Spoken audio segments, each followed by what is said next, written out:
बिस्मिल्लाहिर्रहमानिर्रहीम, अस्सलामुअलैकुम and very good morning public में आपको खुश आमदीद कहूँगी। मैं हूँ अरमला हसन। उम्मीद करते हैं आप बिल्कुल ठीक ठाक होंगे, मज़े में होंगे, आपकी सुबह अच्छी हुई होगी। और ये सुबह अच्छी होने के लिए अच्छा मौसम होना ज़रूरी है और अच्छा मौसम आ गया है। आई होप कि स्मॉग भी चली जाए जो थोड़ी बहुत है। वैसे कंपैरेटिवली पिछले कई दिनों से जितनी स्मॉग थी उस मुकाबले में तो आजकल कम नज़र आ रही है और ये अल्लाह करे ऐसे ही और ख़त्म हो जाए। और फिर आगे जो वेदर आ रहा है ये अच्छा, सर्दियाँ भी कह रहे हैं वैसे ज़्यादा होंगी। So let's hope for the best ji. लेकिन सुबह सुबह हम क्रिकेट की बात करेंगे। आज पाकिस्तान और श्रीलंका के दरमियान 3 वनडे मैच पर मुश्तमिल जो सीरीज़ है उसका पहला मैच रावलपिंडी क्रिकेट स्टेडियम में खेला जाएगा। दोनों टीम्स इस सीरीज़ के लिए भरपूर तैयार है जी। और शायकीन क्रिकेट को एक और दिलचस्प मुकाबले का शिद्दत से इंतज़ार है। पाकिस्तान क्रिकेट बोर्ड ने जी इस सीरीज़ के लिए कौमी स्क्वाड का ऐलान कर दिया है, जिसकी जो कैप्टनसी है शाहीन शाह अफरीदी करेंगे, जबकि बाबर आजम, मोहम्मद रिजवान और दीगर अहम खिलाड़ी भी टीम का हिस्सा हैं। बैटर हसन नवाज को जी टीम से ड्रॉप कर दिया गया है ताकि वो मुल्क की जो फर्स्ट क्लास टूर्नामेंट कायदे आज़म ट्रॉफी में हिस्सा ले सके। और T20 सीरीज़ के लिए हसन नवाज की जगह जो बैटर हैं फ़खर जमान उनको शामिल किया गया है, जबकि एक रोज़ा सीरीज़ के लिए इनका कोई मुतबादिल नहीं रखा गया। श्रीलंकन टीम भी जी रावलपिंडी में भरपूर नेट सेशन कर चुकी है और दोनों टीम्स के कैप्टन्स आज प्री सीरीज़ प्रेस कॉन्फ्रेंस में मीडिया से गुफ्तगू भी करेंगे। सबकी नज़रें इस पर हैं कि जी पाकिस्तान होम ग्राउंड पे कैसा परफॉर्म करेगा, क्या हमारा जो आगाज़ है वो बहुत अच्छा होगा, फातिहाना किस्म का होगा। इस पर ज़रा हम तज्जिया ले लेते हैं। सैयद मोहम्मद अवैस हमारे साथ मौजूद हैं। अस्सलाम वालेकुम अवैस, गुड मॉर्निंग, कैसे हैं आप? ठीक ठाक है? वालेकुम सलाम, आप सुनाएं? ठीक है, मैं बिल्कुल ठीक हूँ। अवैस आप तैयार हैं इस नए एक तज्जिए के सेशन के लिए जो कि हम हर मैच या सीरीज़ के दौरान भी करते हैं और बाद में भी करते हैं? ज़रा हमें एक ओवरव्यू तो देना इस सीरीज़ के हवाले से, क्या एक्सपेक्टेशंस हैं? सबसे पहले ना मैं पाकिस्तान क्रिकेट बोर्ड का टिकट्स मैनेजर हूँ, खुदा रहा मेरे पास टिकट्स। ये अच्छा, मुझे समझ नहीं लगता है आती अवैस हम डिस्क्लेमर चला देते हैं आपका तज्जिया लेते लेते जब जब मैचेस हो रहे हैं। इतने कल से फोन बज रहे हैं, परसों से टिकट्स चाहिए। वनडे मैच है, दैट शोज के लोग कितना बेसब्री से इंतजार करते हैं इन टीम्स को खेलते हुए। यहाँ पर सबको पता है कि पैनाडोल हो चाहे ब्लड प्रेशर मशीन वो आपको पास रखनी पड़ती है, क्योंकि हम कहीं ना कहीं इंटरेस्टिंग जरूर इस मैच को बनाते हैं। लेकिन अगर ओवरऑल बात करें तो एक अच्छी बात थी कि आपको रिसेंटली अगर पाकिस्तान क्रिकेट की बात करें तो अच्छा लगा कि आपने T20 सीरीज भी अपने नाम की, आपने वनडे सीरीज भी अपने नाम की, उसके अलावा आपने हांगकांग सिक्सर्स भी जीता। तो अच्छी बात है कि पाकिस्तान अच्छी सीध में इस वक्त चल रहा है। लेकिन शाहीन के लिए ये थोड़ा सा मैं कहता हूँ कि डिफरेंट मार्का जरूर होगा, क्योंकि श्रीलंका एशिया की बड़ी तगड़ी साइड है, आपको पता, फुल ऑफ पैकेज वो लेके आते हैं। एशिया कप के अंदर भी मुझे पता है कि उनका थोड़ा सा एक इशू जरूर रहा था कि उनके जो ओपनर्स थे वो परफॉर्म कर रहे थे, लेकिन मिडल ऑर्डर कंसिस्टेंटली परफॉर्म नहीं उनके लिए कर रहा था, तो उनकी भी पैचेस का इशू बना हुआ था। लेकिन पिंडी की बात करें, फुल ऑफ फ्लेवर्स, आपको पता है यहाँ पर थोड़ा बहुत क्योंकि सर्दी यहाँ पर इस्लामाबाद में बहुत शायद ज्यादा है, बल्कि लाहौर से, लाहौर मेरा भी चक्कर लगा नहीं, इस्लामाबाद में ज्यादा सर्दी है यहाँ पर। तो कहीं ना कहीं वो जो एक ड्यू फैक्टर भी होता है उसका भी रोल प्ले होता है। फिर उसके बाद अगर आप थोड़ी सी बात करें इस वक्त पेसर्स की बात करें तो विकेट जो पिंडी की है खास करके वो पेसर्स को ज्यादा सपोर्ट करती है, लेकिन हाई स्कोरिंग गेम भी यहाँ पर हुए। T20 में आप देखें 200 चेज हुआ। आपने हसन नवाज की बात की थी, थोड़ा मैं इस वक्त क्योंकि कल से आपको पता हसन नवाज ज्यादा सब उसके ऊपर बात करें कि उसको आप टीम में लेके आए। अगर पूरे ओवरऑल उसकी अगर मैं लाइफ टाइम की उसकी इनिंग्स देखूं तो उसने यहाँ तो ओपन किया है, यहाँ तीसरे नंबर पर आके वो बैटिंग करता रहा है। मैं लीग टीम की बात कर रहा हूँ या अपनी टीम की बात कर रहा हूँ, इस्लामाबाद यूनाइटेड की बात करूँ तो ओपन ही करता रहा है। वो ऐसा प्लेयर है जिसको थोड़ा सा बाउंड्रीज वो तब उसकी ज्यादा एग्रेसिव वो खेलता है जब इंटैक्ट फील्ड हो, वहां पर वो ज्यादा एग्रेसिव आपको नजर आएगा, यहाँ जहां पर थोड़ा सा बैटिंग फ्रेंडली विकेट हो। अगर आप उसकी बात करें जिस पोजीशन में इस वक्त वो खेल रहा है, मुझे पता है पाकिस्तान ने इस वक्त जो पाकिस्तान टीम की उसके अंदर आपको कम से कम एक बहुत अच्छा फ्लोटर होना चाहिए कि कहीं भी किसी पोजीशन में आपकी जरूरत हो तो आप उस पोजीशन में खेल सकते हो। ऐसे बहुत से कम बैट्समैन होते हैं जो कि शायद अभी तक पाकिस्तान टीम में मुझे नहीं नजर आते कि आपको वो कोई प्लेयर आपको नजर आए। इसकी बात करें तो इसका मसला ही ये था कि अगर आप स्पिनर्स के खिलाफ बात करें तो थोड़ा सा बॉल आपका बाहर निकलता है, वहां पर स्ट्रगल करते हुए आपको नजर आया ये, और वो क्लियर आपको एशिया कप में भी नजर आया और आपको वनडे सीरीज के अंदर भी नजर आया। उसके बाद आप थोड़ा सा अगर आप बात करें जहां पर आपको इनिंग्स बिल्ड करनी होती है इस पोजीशन के ऊपर जाके, वहां पर भी स्ट्रगल करते हुए नजर आता है। मसला सिर्फ पाकिस्तान क्रिकेट बोर्ड की समझ में नहीं आती कि आप एक लड़के को टीम से ड्रॉप करते हो उसकी T20 परफॉर्मेंस पे, आप उसको वनडे से भी निकाल देते हो, ये समझ से बालातर ये चीज है। फिर अगर आप उस पोजीशन की बात करें जो पांचवी की देखें, फखर जमान तो आपके ऑटोमेटिक सिलेक्शन थे, मुझे नहीं पता T20 से उनको क्यों बिठाया गया। जब आप बात करते हो पांचवें नंबर की पोजीशन की, ये वो पोजीशन है, इतनी इंपॉर्टेंट पोजीशन है जहां पर आपने इनिंग्स को बिल्ड भी करना है मिडिल ऑर्डर के साथ, जहां पर आपने जाके मैचेस जीतने भी हैं पाकिस्तान के लिए, जहां पर आपने नीचे ऑर्डर को लेके भी चलना है, आपने स्ट्राइक रेट को भी मेंटेन करना है, आपने रोटेट द स्ट्राइक जो पॉलिसी है उसको भी आपने कहीं ना कहीं उसको मद्देनजर रखना है। इतनी इंपॉर्टेंट पोजीशन है, इस पे आपके पास इरफान खान नियाजी एक बहुत अच्छा ऑप्शन था। मुझे समझ नहीं आ रही आखिर इशू क्या है। उसको कप्तान तो आप बना रहे हो, पाकिस्तान अभी भी अंडर 23 जो हो रहा है कतर के अंदर, उसका तो आपने उसको कप्तान बना दिया, लेकिन वो कंसिस्टेंट आपका पार्ट रहा है। उसने न्यूजीलैंड में या ऑस्ट्रेलिया में शायद उसने आपको परफॉर्म करके दिया with the bat, with the fielding, वो गन फील्डर आपके पास मौजूद है। अब्दुल समद को आप T20 में लेके आए हो, अब्दुल समद एक अच्छा तगड़ा हिटर जरूर है, आप उसको यूटिलाइज कर सकते हो। लेकिन फिर मैं कह रहा हूं कि जो पोजीशन आप बेसिकली चाह रहे हो उस प्लेयर से, उसको क्लैरिफाई करने की जरूरत है। इन पोजीशंस पे आपने बहुत से ऐसे प्लेयर्स आजमाए हैं, आसिफ को आप लेके आए थे, मैं आज भी फील करता हूँ one of the brilliant pinch hitter था आपके पास, लेकिन शायद आज तक पाकिस्तान क्रिकेट बोर्ड समझ ही नहीं पाया कि हमने उससे जॉब रोल फिनिश करवाना है, या हमने उसको सिर्फ एक रोल दिया हुआ है कि जाके 3 ओवर के अंदर अगर तुम 28-26 भी कर देते हो तुम्हारा जॉब डन होगी, दैट्स इट, हमें चाहिए। तो ये जॉब डिस्क्रिप्शन वाली बात है, इसमें कहीं ना कहीं शायद आज भी हम लोग बहुत दूर है। लेकिन ओडीआई क्रिकेट है, वर्ल्ड कप की अगर तैयारी की बात करूं तो आपको पता, आपका 2027 में वर्ल्ड कप है, आप चॉप्स एंड चेंजेस कर सकते हो, अच्छी बात आप कर रहे हो। लेकिन जो T20 है, जो ट्राई नेशन सीरीज आपकी आ रही है जिसमें T20 आपने खेलने हैं, उसमें चॉप्स एंड चेंजेस वाला आप करना नहीं चाहोगे, क्योंकि ये मुझे लगता है कि फाइनल होना चाहिए, क्योंकि डेट भी करीब है जब आपने स्कॉट देना है T20 वर्ल्ड कप के लिए।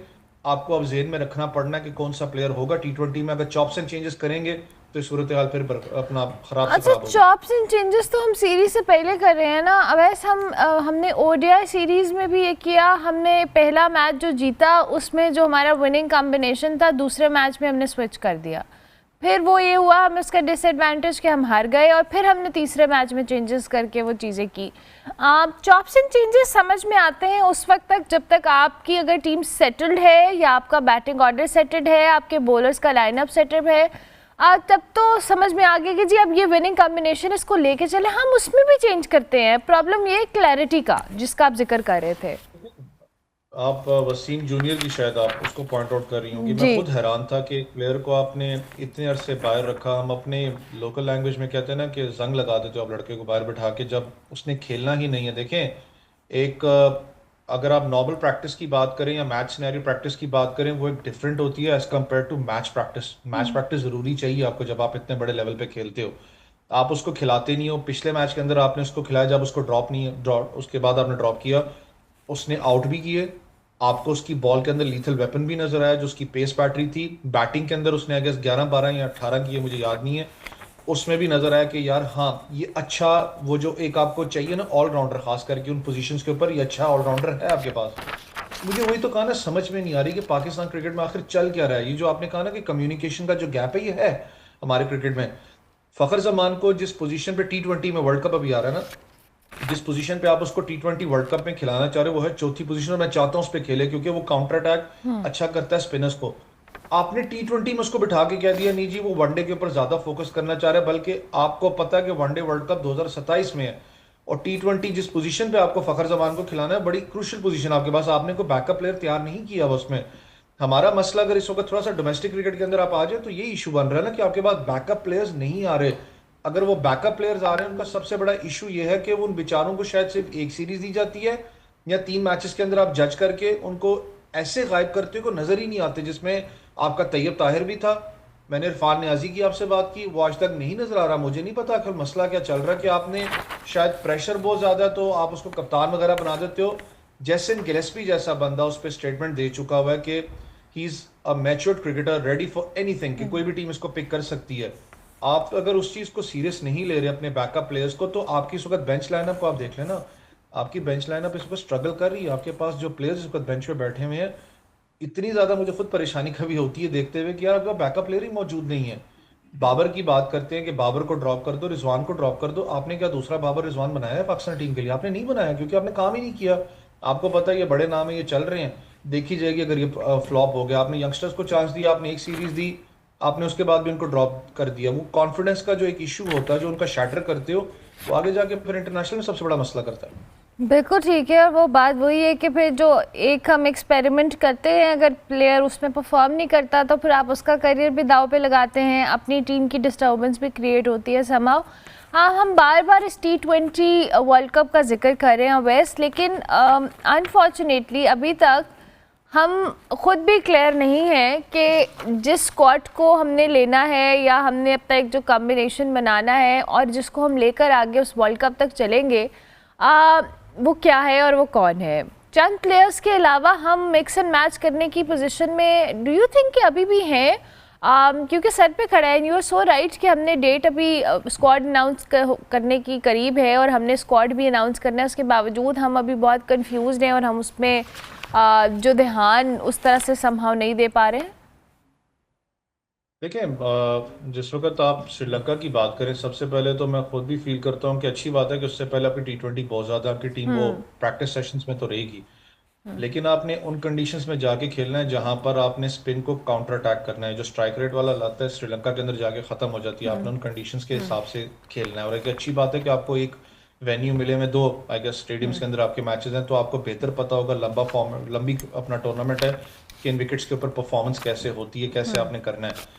मसला सारा का सारा इस वक्त ये है कि अगर आप थोड़ा सा अगर बात करें इस वक्त पाकिस्तान क्रिकेट बोर्ड की, मैं खुद भी चाहता हूँ कि इतनी लाइजॉनिंग तो आपकी श्रीलंका क्रिकेट बोर्ड के साथ है कि आप अपनी टीम को इनिशियली बहुत जल्दी वहां पर भिजवा के आप साइड मैचेस खेल सकते हो। जरूरी नहीं कि श्रीलंका अवेलेबल ना हो, आप श्रीलंका ए के साथ खेल सकते हो। उनकी जो क्लब क्रिकेट है वहां पर, सॉरी जो लीग क्रिकेट है, उनके साथ आप मैचेस खेल सकते हो ताकि आपके लड़के रिदम में रहे उस मैच के अंदर।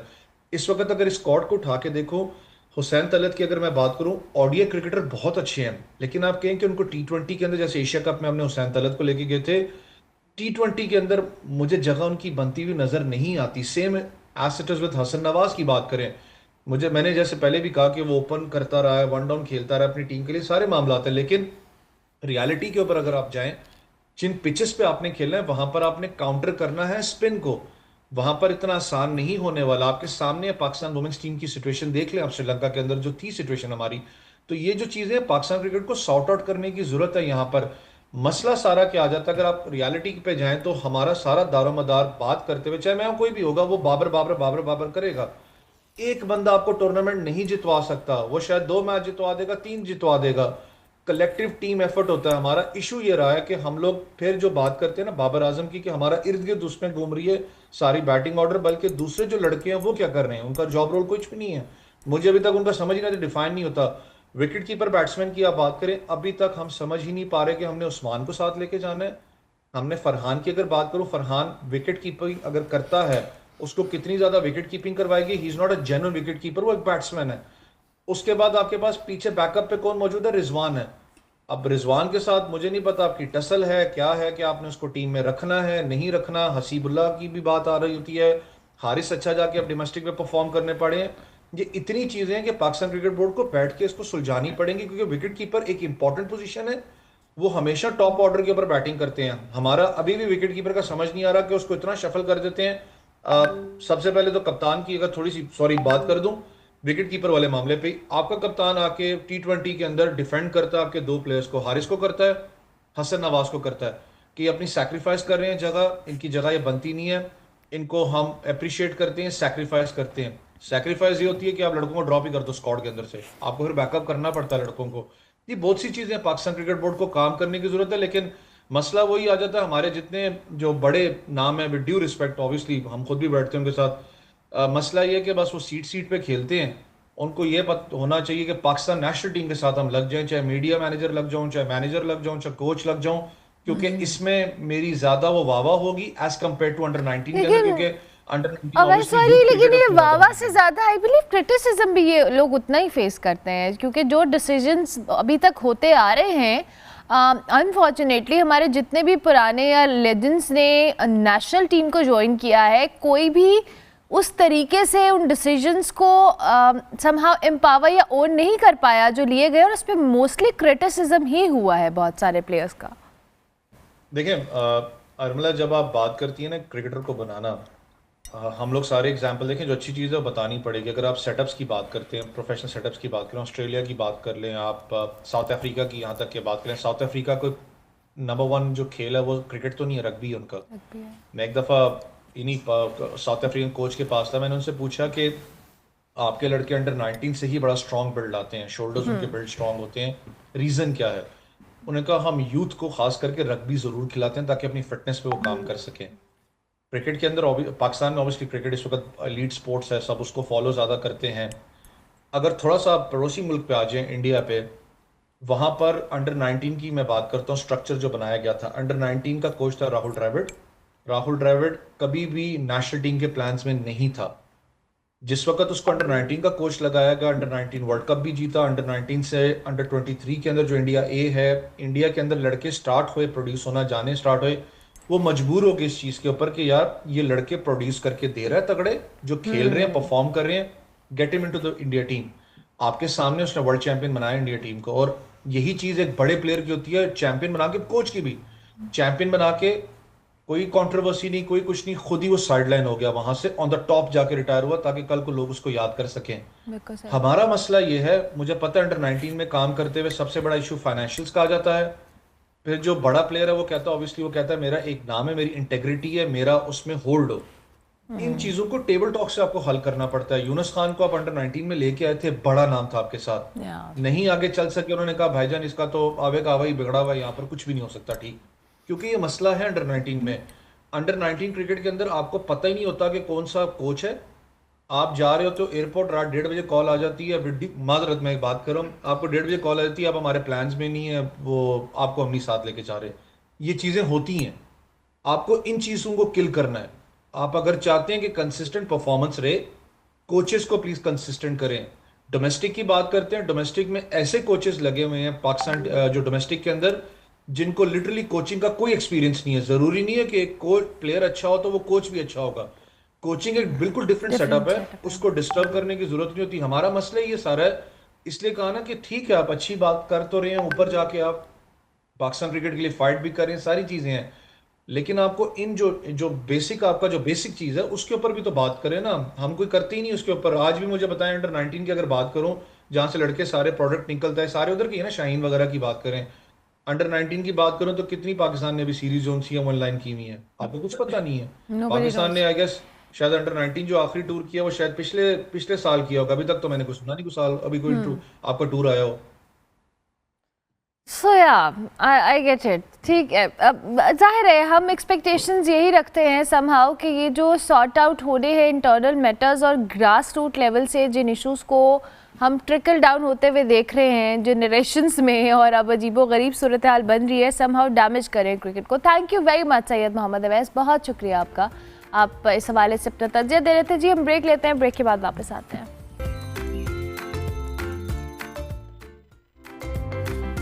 Welcome back to good morning public. जी ब्रेक के बाद वापस आ गए। इस टॉपिक के ऊपर हमने पहले भी बात की है, लेकिन अब इसमें चूंकि मज़ीद डेवलपमेंट हुई है तो हम सोच रहे थे कि हम इस पर बात करें और एक IT एक्सपर्ट से इससे राय भी लें।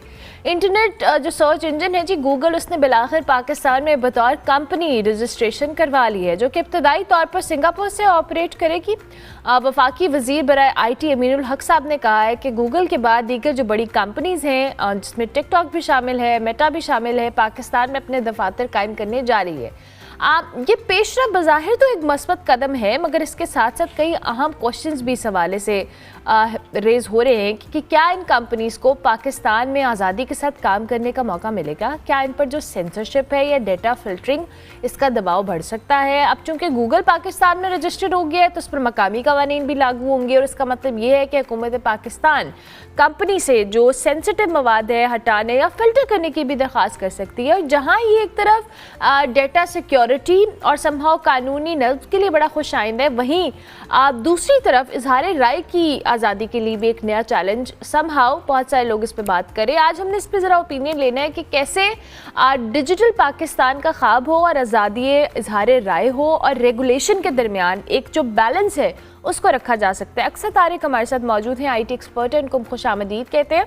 Thank you very much Aqsa, good morning, I hope you are doing well. Aqsa, मेरा पहला सवाल ज़रा हमें इस रजिस्ट्रेशन के हवाले से थोड़ा सा टेक्निकलिटी के साथ समझा दें कि कैसे कैसे किस जो कह लें फेजेस से गुजर के यहाँ तक हम पहुँचे हैं, और जब ये सिंगापुर से ऑपरेट होगा तो पाकिस्तान इसमें क्या कंट्रीब्यूशन है, ये सारी चीज़ें थोड़ा हमारे देखने वालों की अंडरस्टैंडिंग के लिए हमें बताएं। अस्सलाम वालेकुम, thank you very much for having me. पहली चीज़ तो ये कि आई थिंक एक बहुत बड़ा कंग्रेचुलेशंस टू द नेशन कि एक बड़ी कंपनी, एक ग्लोबल जायंट ऑफ टेक्नोलॉजी, उन्होंने ये चूज़ किया है Pakistan as a country to open their offices. आप सब ये जानते होंगे कि बहुत सालों से गूगल एग्जिस्ट तो करता है, गूगल, यूट्यूब और बहुत से अलग, जैसे आपने मुख्तलिफ प्लेटफॉर्म्स का नाम लिया, ये एग्जिस्ट तो करते हैं, यहाँ बहुत काम भी उनका, यहाँ बहुत बिजनेस भी उनका चल रहा होता है, बट ये एक बहुत वेलकम एडिशन है टू पाकिस्तान टेक्नोलॉजी इंडस्ट्री, ख़ास तौर पे, या हमारी इकॉनमी के लिए बहुत ही अच्छा स्टेप है कि इनके अब ऑफिशियली ऑफिसेज यहाँ खुल गए हैं, right. So I think first of all I think that's a very big achievement and हमें बहुत सेलिब्रेट करना चाहिए, बिकॉज दैट ओनली मीन्स, जैसे आपने खुद ही कहा कि एक बड़ी कंपनी को देख के बाकी भी जो ग्लोबल जायंट्स हैं जो कंसिडर कर रहे होते हैं, जो टेक्नोलॉजी कंपनीज जो कंसिडर कर रहे होंगे पाकिस्तान को एज अ लुक्रेटिव मार्केट, उसके लिए बहुत अच्छा स्टेप है। बिल्कुल ठीक है।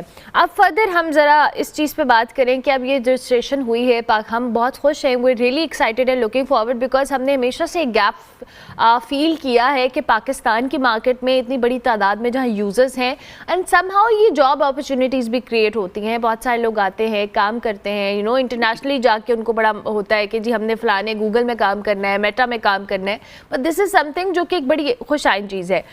लेकिन दूसरी जानब अब हमें इसका थोड़ा सा प्रोसेस समझाएं कि ये रजिस्टर होंगी यहाँ पे कैसे और कितना टाइम लगेगा इस चीज़ को फर्दर मैच्योर होने में। सो आई थिंक ये जो अनाउंसमेंट आई है उससे पहले जो बाकी जो बैकग्राउंड वर्क है, जो आपने कहा कि रजिस्ट्रेशन और वो सारी चीज़ें हो गई हैं, उसके बाद ही ये अनाउंसमेंट ऑफ कोर्स आई है। एंड एक बहुत अच्छी चीज़ ये है कि ये एक बहुत मिनिस्ट्रियल लेवल या गवर्नमेंट टू गवर्नमेंट लेवल पे भी एक काम किया जा रहा है, राइट, विच मीन्स कि जो भी अगर उनकी कोई मुश्किलात थी या कोई अगर उनकी डिफिकल्टीज थी for in terms of registration, in terms of getting footprint, देखिए footprint already in the market तो एग्जिस्ट करता था, इकॉनमी के अंदर तो ऑलरेडी गूगल और बाकी ये प्रोडक्ट्स यूज किए जा रहे थे, मगर एक ऑफिशियल स्टेटस मिलने का या एक मिनिस्ट्री की तरफ से बैकिंग मिलने का आई थिंक उनके लिए एक स्मूथ प्रोसेस हो जाएगा for them to enter the market officially.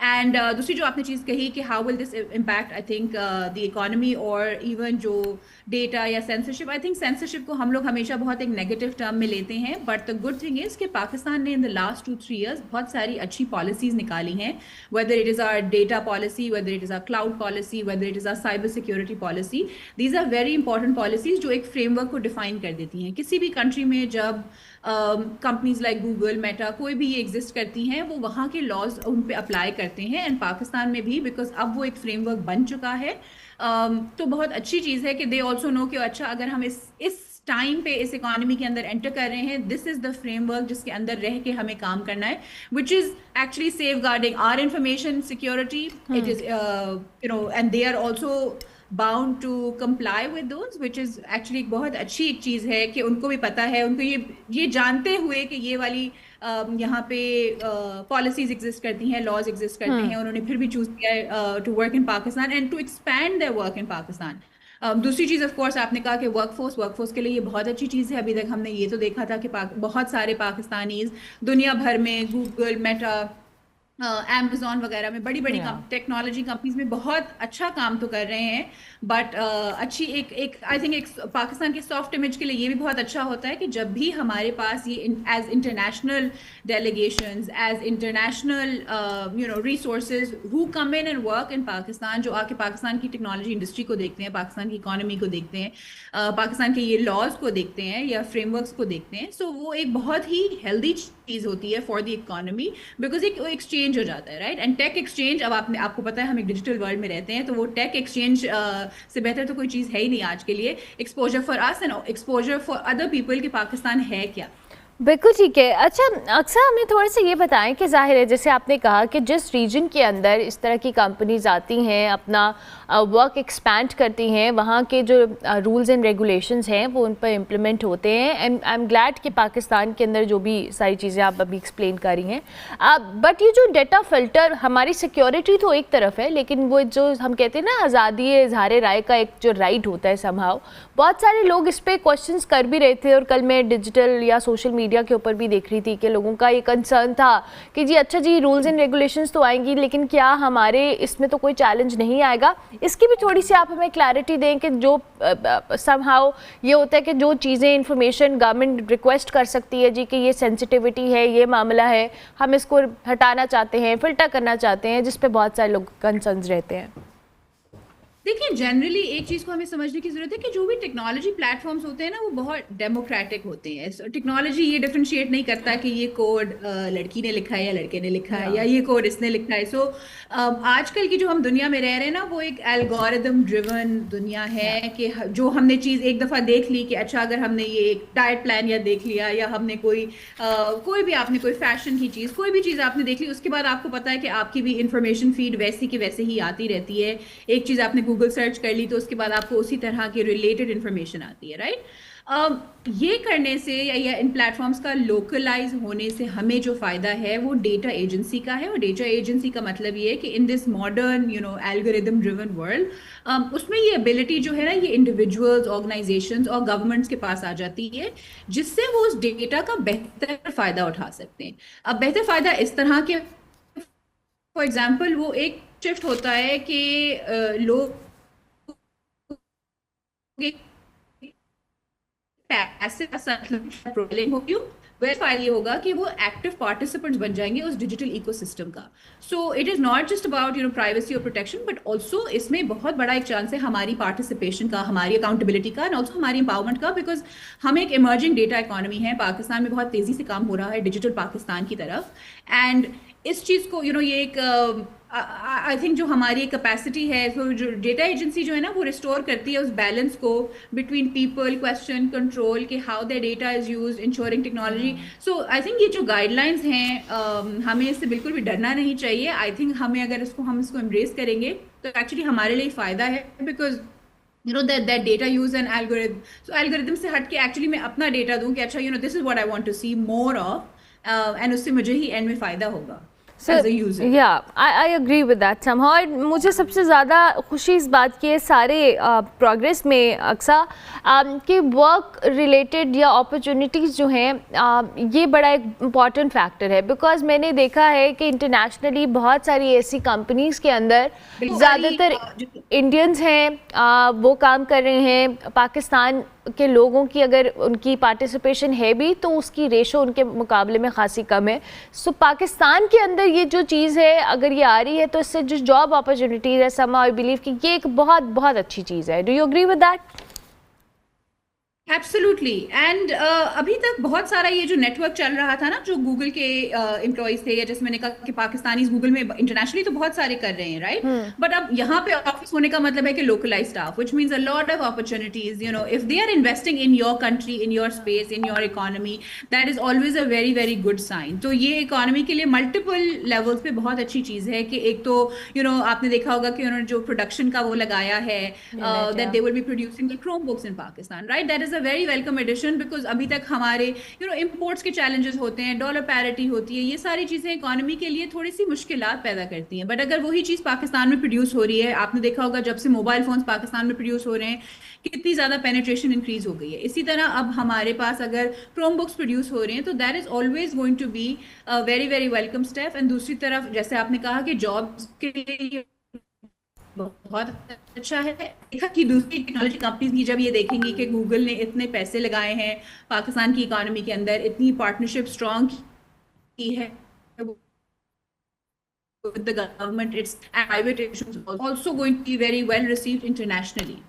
बिल्कुल ठीक है। अब आप देखेंगे कुछ ही महीनों में बहुत अच्छी अच्छी खबरें आएंगी other big technology companies also coming to Pakistan. इंशाल्लाह वी वांट कि अच्छी खबरें आएँ। अक्सर मैं आखिर में हर जो आईटी एक्सपर्ट या इस तरह से जो लोग आते हैं मैं उनसे एक सवाल ज़रूर करती हूँ बिकॉज आई बिलीव कि हम इस टेक्नोलॉजी या डिजिटल वर्ल्ड के अंदर हम एफर्ट पुश कर रहे हैं, ऐसा नहीं है कि हम नहीं करें, बट हम समहाउ पूरी दुनिया में जहाँ पे बहुत सारी चीज़ों पे बहुत जल्दी काम स्टार्ट हुआ है हम उनसे थोड़ा पीछे हैं।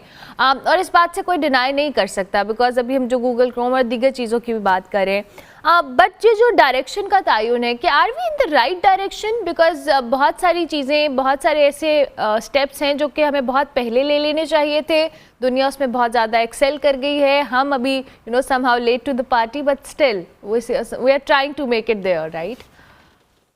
So I think I can sum it up by saying that we are perhaps fashionably late. And कुछ चीज़ें टेक्नोलॉजी इंडस्ट्री में आई नो कि अगर आप if you look back of course आप कहते हैं कि अच्छा अगर हमें 5 साल पहले ही मिल जाती तो और भी फ़ायदा हो जाता, बट टेक्नोलॉजी अब जिस पेस पे चल रहा है it is very very fast for us to also catch up. तो कुछ चीज़ें जो हमने मिस कर दी, इट्स ओके बिकॉज दुनिया उससे आगे चल गई है, तो maybe we can get that jump start in other things. And ऐसी चीज़ें हैं जो पाकिस्तान में हमारे पास ऑलरेडी एक जंप स्टार्ट ऑलरेडी है हमारे लिए, राइट? हमारे ज्योग्राफिक, इकोनॉमिक और a lot of those things are working in our favor, so maybe we should also look at the good side. These are of course welcome additions to our economy. कितनी बड़ी बड़ी companies आ रही हैं. पहले भी actually we've had a lot of successes. It's just that हम अपने successes की इतना आई थिंक डिस्कशन नहीं करते या इतना हाईलाइट नहीं करते, but we are definitely in the right direction. And I think जो स्पीड ऑफ एक्सेलरेशन है हमारी वो पहले से कहीं ज़्यादा बढ़ गई है. And I hope that we keep the momentum going, if not faster than that also. Hopefully yes. Thank you very much Aqsa, बहुत शुक्रिया. अक्सा तारिक हमारे साथ मौजूद थी, IT एक्सपर्ट. इस वक्त गूगल की जो रजिस्ट्रेशन है वो पाकिस्तान में हो गई है. अर्ली स्टेज के ऊपर ये सिंगापुर से ऑपरेट करेगा, एंड देन फिर एक्सपेक्टेशंस ये हैं कि पाकिस्तान में भी बहुत सारी चीज़ें क्रिएट होंगी. सो हम ब्रेक लेते हैं, ब्रेक के बाद वापस आते हैं. Welcome back to good morning public. जी ब्रेक के बाद वापस आ गए. अब कराची के इलाके क्लिफ्टन का जिक्र करेंगे, जिसमें अब्दुल्ला शाह गाजी के मज़ार के करीब पीर की सुबह एक अफसोसनाक वाक़या पेश आया, जब नशे में धुत ड्राइवर की तेज़ रफ्तार गाड़ी बेकाबू होकर फुटपाथ पर सोए हुए अफराद पर चढ़ गई.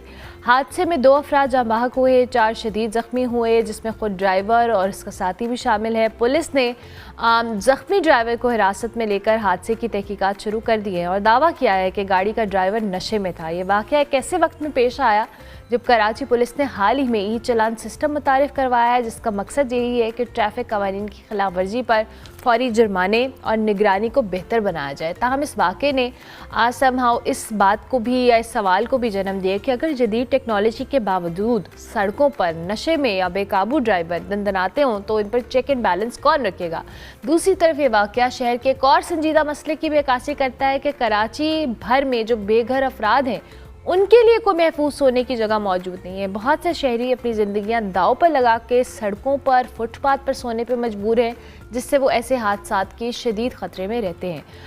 साथ साथ ट्रैफिक कवानीन, ई चलान सिस्टम के साथ साथ शहरियों की हिफाजत के लिए ये क्या मामला होना चाहिए जो कि रिहाइशगाहों की सूरत में हो, सोने की जगह फराहम करने की हवाले से हो, क्या होगा, इस पर हम बात करेंगे. और इसकी वाक़े की तफसीलात और क्या अभी तक इसमें डेवलप में है. रज़ा हमारे साथ, हमारे कॉरेस्पॉन्डेंट मौजूद हैं, उनको खुशामदीद कहते हैं. थैंक यू वेरी मच, बहुत शुक्रिया रज़ा आपका. हमें ज़रा बताइएगा, पीर की सुबह ये वाक़या पेश आया है, अब तक क्या डेवलपमेंट हुई है जी इस वाक़े में तहकीकात को लेकर?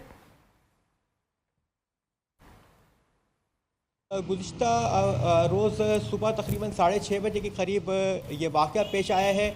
बोर्ड बेसन थाने की हदूद है क्लिफ्टन में, जहाँ पर ये तेज़ रफ्तार गाड़ी बेकाबू होकर फुटपाथ पर सोए अफराद पर चढ़ी, जिसके नतीजे में 2 अफराद जाँ बहक हुए, 4 अफराद ज़ख्मी हुए. शब्बीर और करीम के नामों से इनकी शनाख्त की गई है, जबकि इस वाक़े में जो आहत बताए गए हैं, जो गाड़ी चला रहे थे, पुलिस का दावा है कि वो नशे में धुत थे. इसके अलावा उनके साथ जो ताहिर अली वो भी मौजूद थे, इस वाक़े में वो भी ज़ख्मी हुए हैं. पुलिस हुक्काम का कहना है कि वाक़े की मुख्तलिफ पहलुओं से तहकीकात की जा रही है. गाड़ी आप देख सकते हैं कि मुकम्मल तौर पर तबाह हो चुकी है और इस वाक़े में खुशकिस्मती से अभी तक का जो ड्राइवर है वो उसकी हालत जो है क्रिटिकल बताई जा रही है. इस पुलिस हुक्काम का कहना है कि कुछ अफराद यहाँ पर, क्योंकि मज़ार भी करीब है और इसी वजह से यहाँ पर तमाम तर अफराद सो रहे थे.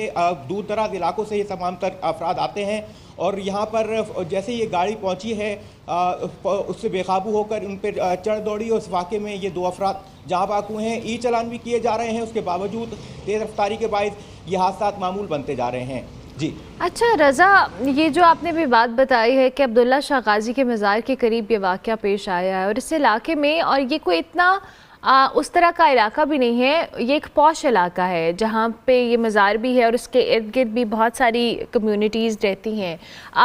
यहाँ पर ये जो अफराद हैं, क्या ये रेगुलर बेसिस के ऊपर इस मज़ार के पास फुटपाथ के ऊपर सोते हैं? इनके पास जगह नहीं होती क्योंकि मज़ार के इर्द गिर्द तो ऐसे बहुत सारे अफराद बैठे होते हैं।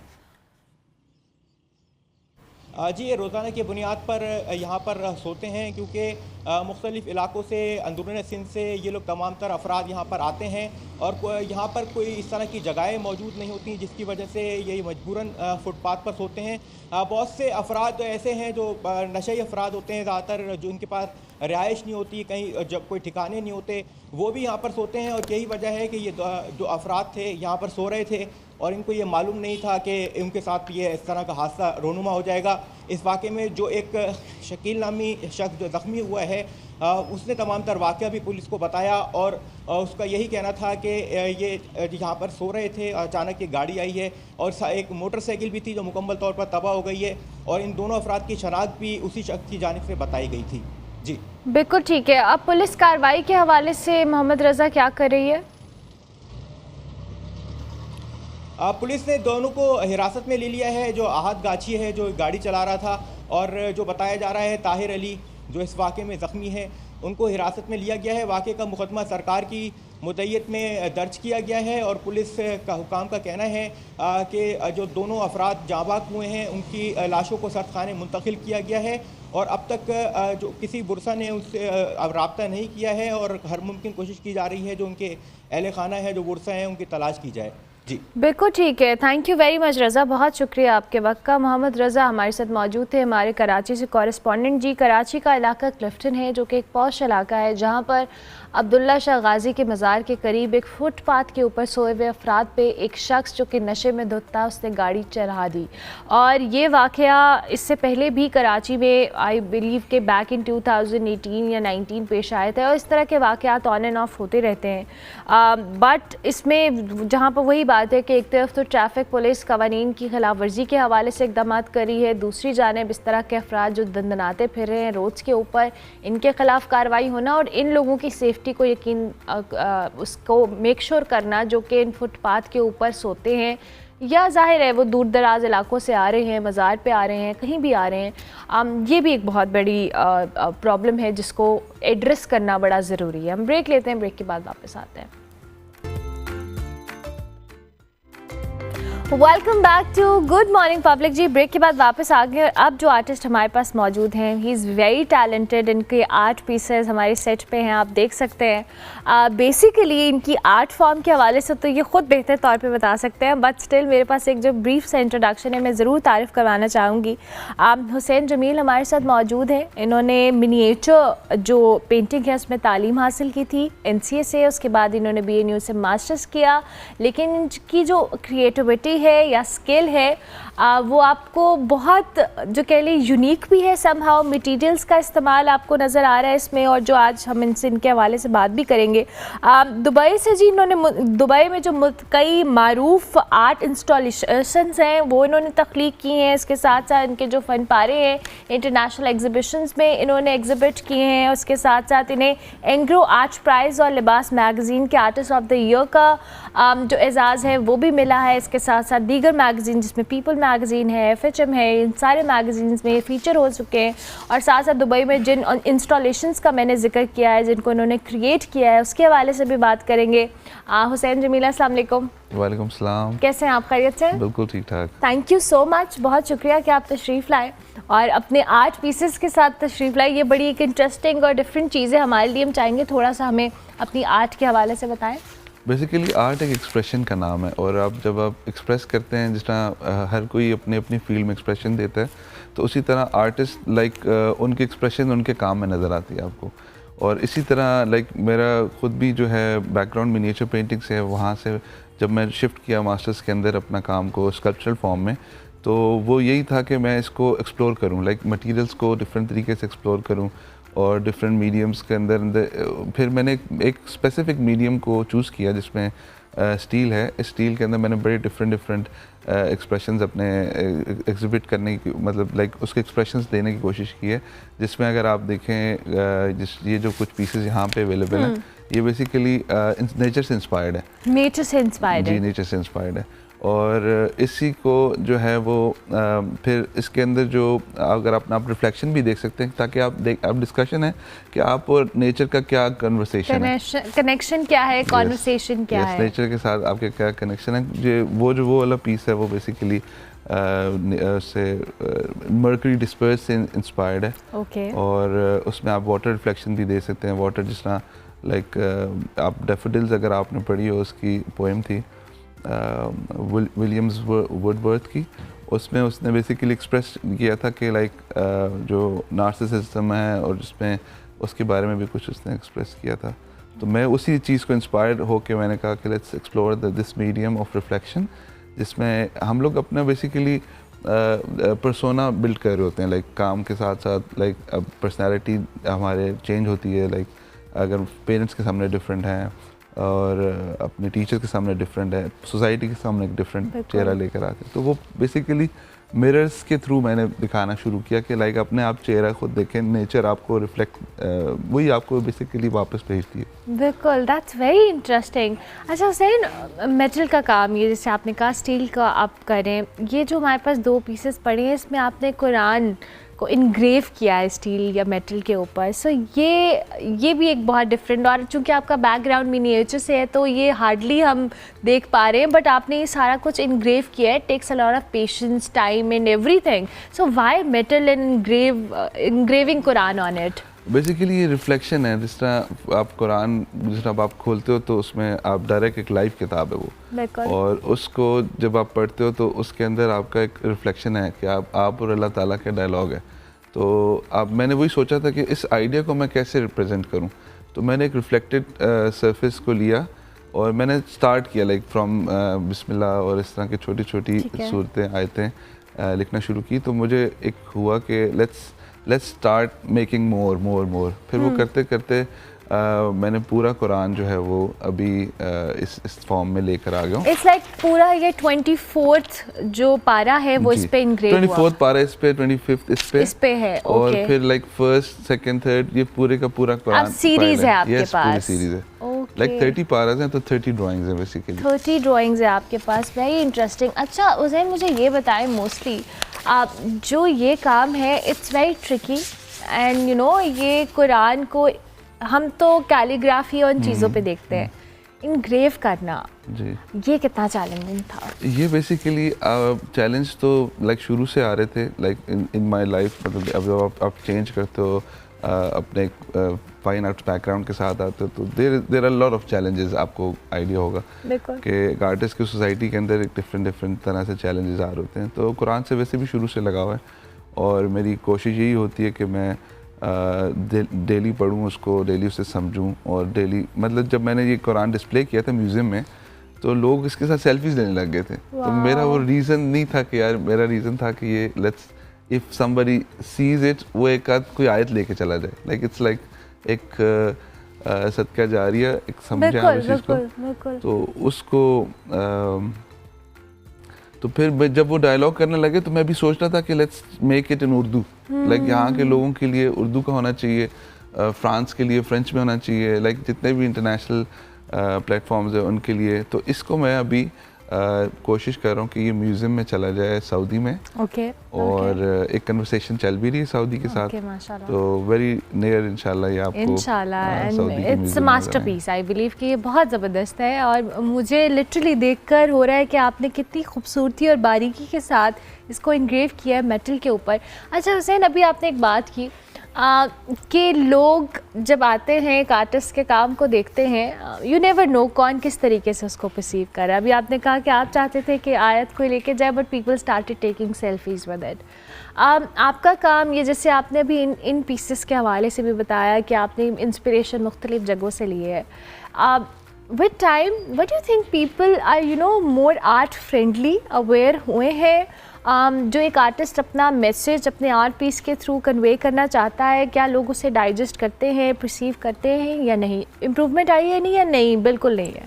नहीं, अगर मैं अपना स्टार्ट से देखूं तो बहुत ज़्यादा इम्प्रूवमेंट आई। नेवर न्यू कि आर्ट एक वो है, मैं तो अपने पैशन से करता था। बिल्कुल सही। तो इसको एज अ प्रोफेशनल मैंने जब लिया तो मुझे ये आइडिया हुआ कि आर्ट के लवर्स बहुत ज़्यादा है पूरी दुनिया में। हर बंदा कहीं ना कहीं आपके काम से कनेक्ट होता है। बिल्कुल सही। और इसी तरह से जो ग्लोबल प्लेटफॉर्म मेरे लिए खुले हैं, उसमें मैंने अल सरकाल फाउंडेशन के साथ एक एग्जीबिशन की थी दास्तान गोई गैलरी के साथ, और वो बहुत अच्छा एक सक्सेसफुल शो था मेरा, जिसमें मैंने पूरी मिनिएचर पेंटिंग्स भी जो है ना उनको बेसिकली रिफ्लेक्शन में बनाया हुआ था।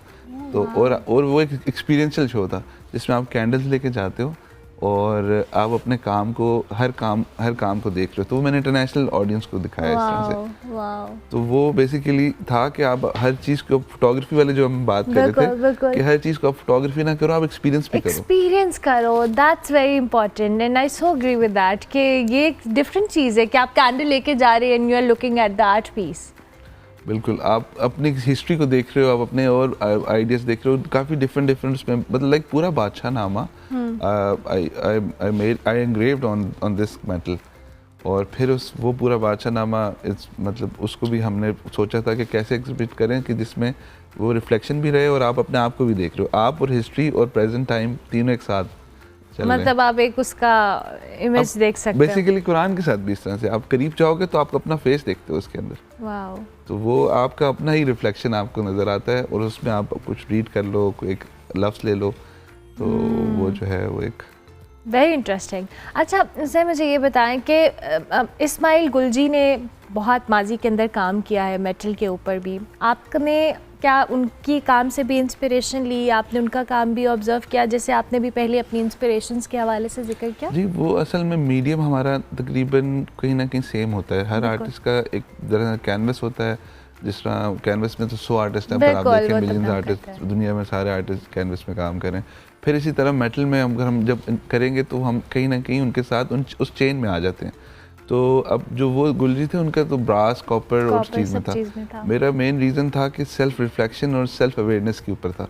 मैं अपने आप को अवेयर कर रहा हूँ, असल में मैं अपने कामों से एक्सप्लोर कर रहा हूँ कि मैं कैसे इस चीज़ को, मैं कभी इसको फायर करता हूँ तो उसमें डिफरेंट कलर्स आ जाते हैं, कभी हैमर करता हूँ उसके लिए थोड़ा डिफरेंट टेक्सचर है। आप इस सब में देखेंगे तो इन सब में डिफरेंट एक्सप्रेशंस आए हुए हैं। फिर वही हैमरिंग अगर आप छोटे लेवल पे करोगे तो वो बेसिकली राइटिंग फॉर्म में भी जा सकती है, तो वही आप बड़े लेवल थोड़ा और तरह से देखोगे तो वो। आई ऑलवेज वंडर कि आर्टिस्ट का जो आइडिया या थॉट प्रोसेस होता है, it's very different and very unique, मतलब we can't even imagine, but still artist एक बाय बर्थ आर्टिस्ट होता है। अच्छा, अब दुबई के अंदर मुख्तलिफ इंस्टॉलेशंस आपने उसमें अपनी की, उस पर बताएं वो कैसा एक्सपीरियंस था? दुबई जो था बेसिकली बहुत अच्छा वेलकम किया मुझे दुबई ने। अल सरकाल शो हुआ, उसके साथ साथ मुझे बुर्ज अल अरब की एक्सटेंशन हो रही थी, उस एक्सटेंशन में 70 रूम्स में उन्हें काम चाहिए था, तो वो उन्होंने सिलेक्ट मुझे किया और काम उस रूम्स में भी लग गए।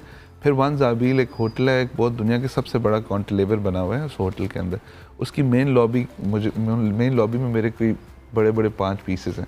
और वो आई गेस शेख हमदान का होटल है, और वो भी बड़ा एक अच्छा वेलकम हुआ। उसी के थ्रू फिर और भी काफ़ी एक्सपो हो रही हैं, कोलैबोरेशंस हो रही हैं। लुई विटॉन वाली पूरी टीम आई मेरे शो पे, और उनके साथ भी कोई कोलैबोरेशन में बात चल रही है एंड इंशाल्लाह आई होप कि वो चीज़ें हों, and I am really glad कि ये इंटरनेशनली आपके काम को रिकग्नाइज़ किया जा रहा है। अच्छा हुसैन, ज़ाहिर है हम आर्टिस्ट की एक्सेप्टेंस के हवाले से बात कर रहे हो, इंटरनेशनली यू आर मेकिंग, आप अपना नाम बना रहे हो, आप सब कर रहे हो। आप पाकिस्तान के अंदर आर्ट रिस्पॉन्स, आपकी आर्ट से रिलेटेड कैसा रिस्पॉन्स है जब हम उसको इंटरनेशनली कंपेयर करें? तो पाकिस्तान में जो है ना बेसिकली बहुत ज़्यादा एक्सेप्टेंस है, ख़ास तौर पे लाहौर में। मैं लाहौर को इस तरह से देखता नहीं था पहले भी, क्योंकि मैं उसको एक हिस्टोरिकल और इस तरह का ट्रेडिशनल एक सिटी देखता था।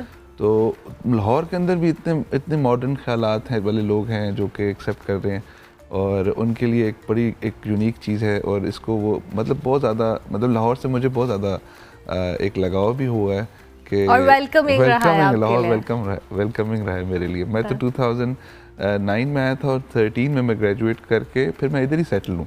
Okay. Still I have a studio here in Multan road, Okay. और मैं वहीं काम करता हूँ, और जब दुबई जाता हूँ तो वहाँ पे भी एक स्टूडियो है, तो वहाँ पे भी जो है मैं काम करता हूँ। ज़बरदस्त। अच्छा सर, मुझे ये बताएं कि हर आर्टिस्ट का एक ड्रीम प्रोजेक्ट होता है जो कि उसने मैनिफेस्ट किया होता है कि मैं ये लाइफ में करना चाहता हूँ। आप बहुत सारा काम करें, एक्सेप्शनल काम किया आपने, लेकिन होता है ना एक ड्रीम जॉब जो आपने सोची होती है कि इस शख्स के लिए, इस जगह के लिए, या कहीं भी मैं अपने आर्ट पीसेस को चाहता हूँ कि मैं इसके लिए कोई काम करूँ। मेरा अभी मैंने आपसे जब डिस्कस किया था कि एक जो ऑडियंस की एक काम मेरे कुरान के साथ जो रिलेशन बना, तो मैं अब सोच रहा हूँ कि वो पूरे का पूरा डिफरेंट लैंग्वेजेस में ना 12 बड़ी लैंग्वेजेस में ओके मैं लिखूँ दोबारा से। ओके और ये मेरा बेसिकली अपना एक प्रोजेक्ट है जो मैंने स्टार्ट भी कर लिया। लाइक उसमें मैंने जो फोटोशॉप पे जो कुछ चीज़ें होती हैं, क्योंकि एक पेज पे एक पारा नहीं मिलता आपको कहीं बिल्कुल पे, ऐसा ही है। तो वो एक पेज पे एक पारे को ना हम फोटोशॉप पे मैं एक एक करके हम लोग लिख रहे हैं। ओके तो वो क्या हो रहा है कि फ्रेंच हमने ढूंढा हुआ है, फिर एक और होता है ट्रांसलेशन, फिर जर्मन में है, फिर चाइनीज़ में है।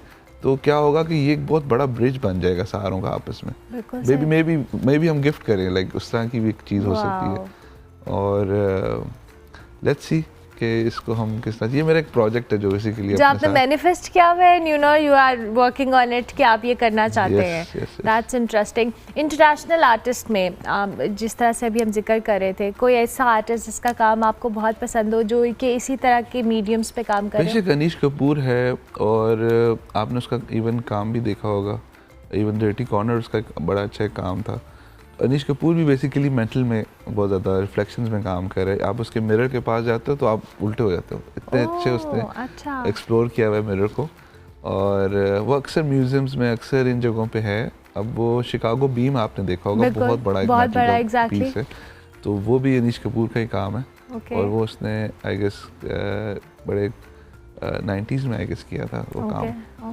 तो अब मैं भी चाहता हूँ कि सिटीज़ जिस तरह आर्टिस्ट को एक्सप्लोर करती हैं, वो शिकागो ने उसको किया था। हाँ। हम लाहौर में कोई बड़ी सी कोई राउंड अबाउट कुछ इस तरह की मोनूमेंटल पीस बनाए। वो so you can do that obviously, ये इतनी एक अच्छी चीज़ होगी, व्हाई नॉट, बिकॉज हमारे local artist they are so talented and I get a chance to interview them on daily basis. और मुझे लगता है कि इतने ज़बरदस्त काम के साथ लोग आ रहे हैं, कर रहे हैं, और आप जैसे आर्टिस्ट तो माशाल्लाह you are doing internationally. Anything you want to say through our platform, कुछ भी कहना चाहें, कैमरा इज़ ऑल योर्स। मैं ये कहना चाहूँगा कि हमेशा आप हम्बल रहें, और क्योंकि एक जो आपको स्किल दी जाती है वो बेसिकली गिफ्ट होता है आपके पास, और कोशिश करें कि वो स्प्रेड करें अपने उसमें, और बिल्कुल हम्बल तरीके से रहें, और उसमें कोई मतलब बड़ा छोटे वाली कोई चीज़ नहीं है। ये गिफ्ट है, कभी भी दिया जा सकता है, लिया भी जा सकता है। देखो ऐसा ही है। अच्छा, एक और सवाल क्विकली मैं आपसे पूछ लेती हूँ, कोई ऐसा कॉम्प्लीमेंट जो आपको आपके काम पे कभी मिला हो जो कि आपको अभी तक याद हो? वैसे तो बहुत सारे मिलते होंगे, लेकिन वो एक होता है ना कि आपकी मेमोरी में रह जाता है। मुझे ये होता है कि मेरी मेमोरी में ना हर वक्त कुछ ना कुछ चल रहा है, तो कभी कभार क्या होता है कि टाइटल्स ना लोग दे जाते हैं। अच्छा, कामों के टाइटल्स, जैसे अभी मेरे नेक्स्ट शो का टाइटल है रिफ्लेक्टेड लाइफ। ओके। तो अब जो है वो बेसिकली अब लॉन्ग कंटेम्प्रेरी है, अभी 20th को शो है दुबई में। ओके, 20th सोलो शो, और उसके लिए काम चले गए हैं। और वो भी किसी ऑडियंस आई है, तो उसने अपने पोस्ट यूज़ की, तो उसने उसके नीचे वो रिफ्लेक्टेड लाइफ यूज़ किया था। So तो हमने वहाँ से उससे पहले भी कन्फ्रंटिंग सेल्फ भी जो मैंने निकाला था, वो भी बेसिकली किसी ने इंस्पायर होकर अपने उस पर लिखा था कि मुझे उसमें ये नज़र आ रहा है। तो क्या हो रहा था कि गिव एंड टेक है, आप गिव करते हो और ऑडियंस से भी रिसीविंग मिलती है, क्योंकि हर बंदे का पर्सपेक्टिव डिफरेंट है कामों को देख के। किसी को ये ट्री लग रहा है और किसी को ये फायर भी लग सकती है। बिल्कुल। तो ये इस तरह से एक है कि आप अपना भी देख सकते हैं। बाकी लाहौर में ये कि लाहौर के लिए मैंने स्टार्ट में जब मैंने काम शुरू किया था, तो मैंने बहुत मैंने अपने काम को ना कहीं लिमिटेड नहीं रखा कि यार मेरा काम जो है वो सिर्फ सर्कल स्पेस में और इसमें जाएगा और इस तरह। मैंने काम को स्पेस से ओरिएंटेड रखा ही नहीं हुआ। तो उससे क्या हुआ कि मुझे कभी सीलिंग की इंस्टॉलेशन आ जाती है, कभी मुझे कोई स्कल्पचर आ जाता है, तो एनीथिंग इज़ कमिंग, मैं उसमें अपना पूरा इनपुट डालता हूँ।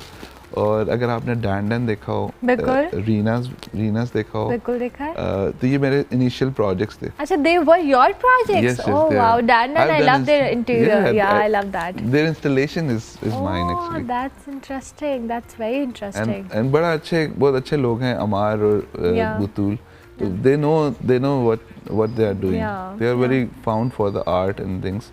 अगर मैंने उससे कहा ना कि मुझे क्लाउड्स नजर आ रहे हैं तो he said okay let's do it. their room inside that like restaurant के अंदर जो उन्होंने अलग से separate spaces दिए हैं, that Yes, installations are really Yes, good. yes, Yeah, so I really liked it. So I'm glad कि commercial aspect भी है आपके काम का and it's accessible somehow to a lot of people because मुझे लगता है कि हमने बहुत सारे आर्टिस्ट देखे हैं जिनका काम एक बहुत niche category के लिए है and you know वो इतना accessible नहीं होता और आर्टिस्ट के काम को हम समझते हैं कि जी ये बहुत कोई हवा चीज़ है, बट आई एम ग्लैड कि आप ये कर रहे हैं। इवन मैंने ये फैशन डिज़ाइनर के साथ भी कोलैबोरेशंस की हुई, हुसैन रिहार के साथ किया हुआ है। अब मैंने जो वुमेन्स रिपब्लिक के आप बाहर देखेंगे ना, एक बहुत बड़ी इंस्टॉलेशन है वो बेसिकली मेरी। Yes that's mine. ओके। और फिर एक पूरी बिल्डिंग मैंने चेंज की है। लाइक एक हमारे बड़ा अच्छा एक लास्ट प्रोजेक्ट था रमज़ान में, उसमें ये था कि there are two sisters, they are actually अपनी वो चला रही हैं मेकअप ब्रांड चला रही हैं, तो इट्स ऑन एमएम आलम, आपको एक आइडिया होगा, न्यू लुक के नाम से। बिल्कुल बिल्कुल। Their building was little little not yeah, that gold वो सारा उनकी जो बिल्डिंग के बाहर हुआ हुआ है। अब it's like I changed the whole design. अच्छा, okay, interesting, very interesting. So I really appreciate कि आपने अपने इसको commercial aspect पे भी रखा है। There are a lot of projects in Lahore, I guess. हर जगह हमें आपका कुछ ना कुछ नजर आ रहा है। ये तो अभी आपने हमें बताया कि who is the artist behind it, but I believe कि ये बहुत अच्छी चीज़ है और आप इसको please जारी रखिएगा because it's very important. Thank you very much Hussain, बहुत शुक्रिया कि आप तशरीफ लाए। हुसैन जमील एक बहुत ही एक्सेप्शनली टैलेंटेड आर्टिस्ट और जिन जगहों का ये नाम ले रहे हैं, जिन इंस्टॉलेशंस की ये बात कर रहे हैं, ये इनके प्रोजेक्ट्स हैं। एंड आई बिलीव इन जैसे आर्टिस्ट जब ये काम कर रहे हैं और इंटरनेशनली कर रहे हैं, लोकल सतह पे कर रहे हैं, उनका काम आप देख सकते हैं, ऑब्जर्व कर सकते हैं, उसको जैसे चाहे परसीव कर सकते हैं। सो हमने आपकी मुलाकात करवाई हुसैन से। हम ब्रेक लेते हैं, ब्रेक के बाद वापस आते हैं। Welcome back to good morning public जी। ब्रेक के बाद वापस आ गए और आज हमारे पास एक बहुत क्यूट गेस्ट है जो कि पहले भी हमारे शो में आई थी and when she was 1.5 year old तभी हमारे पास अपनी अम्मा के साथ आई थी और इन्होंने बैठ के बहुत सारी बातें की थी। इन्होंने हमें वो देखे, वो अपने आपको टीवी में देखती है। Doctor Zara Hasan, thank you very much, बहुत शुक्रिया। And your daughter is growing up with public news, I guess every single time हम यहाँ पे कुछ ना कुछ प्लान करते हैं। Now she is here on the TV. Say hi to our viewers. Say hi. Hi, how are you? Okay, so आज हमने बात करनी है जी सर्दियों में आपकी जो स्किन है उसको अपना ख्याल कैसे रखना है, because most of the time dryness बहुत सारे लोग फेस करते हैं बिकॉज हम हॉट वाटर शावर ले रहे होते हैं, फिर इंडोर हीटिंग है, फिर हमने हीटर का इस्तेमाल करना है, बल्कि सर पे बैठना है हीटर के, बहुत से ऐसे मसले होते हैं। तो इसको हमने अपनी स्किन इशूज़ को एड्रेस कैसे करना है, ड्राइनेस को कम कैसे करना है, इन सारी चीज़ों पर बात करेंगे। डॉक्टर ज़ारा हसन हमारे साथ मौजूद है। अस्सलाम वालेकुम। वालेकुम अस्सलाम। कैसे आप? I'm good, अल्हम्दुलिल्लाह। डॉक्टर ज़ारा, ये अक्सर सर्दियों में ड्राइनेस की बहुत ज़्यादा प्रॉब्लम रहती है, सो हमें पहले इश्यूज़ क्या क्या आते हैं, ख़वातीन हो मर्द हो, लोगों को स्किन रिलेटेड, और इनको एड्रेस कैसे किया जाए? बेसिकली जो बहुत कॉमन इश्यूज होते हैं, बालों से स्टार्ट करते हैं, डेंड्रफ हो जाती है बहुत, हम गर्म शावर ले लेते हैं, हॉट शावर्स लेते हैं तो ड्राइनेस होती है, फ्लिकीनेस होती है, इचीनेस होती है, तो वो क्या होता है कि हमारे डैंड्रफ होना स्टार्ट हो जाती है। स्किन के रिलेटेड अगर आते हैं बहुत कॉमनली, तो वो क्या होता है कि it gets really irritated, dry, white colour के पैचेस, स्केबिंग हो जाती है, ठीक है। तो उसके लिए सबसे पहले बहुत अच्छी रूटीन AM और PM रूटीन ये होनी चाहिए हमारी कि बहुत अच्छा हाइड्रेट करें हम, हाइड्रेट करें हम उस चीज़, चाहे वो आपकी स्कैल्प हो या चाहे आपका वो फेस हो, आपकी बॉडी हो, you need to hydrate it. आप ज़्यादा जो है ना गर्म शावर्स नहीं लें, मतलब हॉट शावर्स होते हैं 5 से 10 मिनट से ज़्यादा आप नहीं लें, और जब लें तो लूक वार्म वाटर लें, नॉट कि आपने बिल्कुल ही 15-20 मिनट के लिए आप नीचे खड़े हो गए। तो what it will do is कि मॉइस्चर जितना भी है आपका, चाहे वो स्कैल्प हो, फेस हो, बॉडी हो, उससे वो उड़ जाएगा। बिल्कुल ठीक है। क्लिंस, एक्सफोलिएट और हाइड्रेट। अब इसका क्या है, आपने अच्छा सा क्लिंस करना है, चाहे वो आपकी स्कैल्प हो, चाहे वो आपका स्किन हो, अच्छी सी हाइड्रेशन करनी है आपने, ठीक है। आपने जैसे कहा कि हम हीटर के सामने होते हैं, बजाय हीटर के बिल्कुल सामने होने के आप ह्यूमिडिफायर्स अपने बेडरूम्स में रखें, ठीक है। लाहौर के अंदर तो बहुत कॉमनली होता है, we have smog and what not, ठीक है। आपका जो लेवल होता है वो it exceeds more than 100 due to smog. So it's very, very important having children at your place, having adult even, elderly even. तो आपको humidifiers हो ताकि मॉइस्चर जो हमारे घर के अंदर है वो थोड़ा सा रिटेन हो जाए। सही है। और फिर उसके बाद जो है हम स्किन केयर तो बहुत अच्छी कर लेते हैं, बहुत महंगी महंगी क्रीम्स ले लेते हैं, but we don't know how to layer it up, how to use them. लेकिन पेटेंट आप बना लें, पेटेंट मीन्स कि आप रेगुलरली एक अपना बना लें कि moisturise, SPF and good hydration, पानी बहुत पीना है आपने। ये 3 बेसिक चीज़ें हैं। अब आप ब्रांड्स पे चले जाते हैं, जी आप ये ले लें, ये ले लें, ये ले लें, ले तो लेते हैं, we keep it at the cupboard, like we store everything, और we don't use it, we don't use it. तो बहुत कॉमनली सी ये चीज़ें हैं जो कि होती हैं बहुत आसान तरीके से हम अगर, और क्लाइमेट चेंज भी होता है, जिस तरह ग्लोबल वार्मिंग हो रही है, राइट। तो पाकिस्तान के अंदर भी जैसे आप रिसर्च पेपर भी उठा के देखें तो इट्स चेंजिंग ड्रामेटिकली, तो क्लाइमेट इफेक्ट भी बहुत ज़्यादा होता है। अब इस दफ़ा जो कंसेंसस हैं कि हमारी बहुत ज़्यादा सर्दी आएगी, बहुत ज़्यादा ड्राइनेस होगी, so you need to hydrate yourself, hydrate hydrate hydrate. अब 4 to 4 का एक मैं अपने हर पेशेंट को बताती हूँ, 4 to 4 टेक्निक क्या है। 4 मिनट के लिए आपने क्लिंस किया, 2 मिनट क्लिंस मतलब कि आपने ऑयलिंग हल्की सी की। अब ऑयलिंग मीन्स कि the essential oil which is good for the skin, ये नहीं कि हर ऑयल आप लगाने को मतलब you know, you do that, then 2 minutes you cleanse, and then the 4 minutes you clear it up, ठीक है। 4 to 4 हो गया आपका। तो आपने अपनी स्किन को, अपनी स्कैल्प को दिन के 15 मिनट आपने दे दिए वो, ठीक है। अगर आपने ये भी नहीं करना तो एटलीस्ट जैसे हम अपने दांतों के लिए करते हैं, दांतों में भी यही प्रॉब्लम होता है कि you need to have at least 4 quadrant में डिवाइड करके एटलीस्ट आप 2 मिनट तो दांतों को दें। ये किया आपने, मारा मारा मारा और रिंस किया और चले गए। Every single body organ plays an important role आपके क्लाइमेट चेंज पे, आपकी स्किन केयर पे, आपके स्कैल्प हेयर के केयर पे। बहुत ड्राइनेस हो जाती है। अब हम बालों का क्या करें?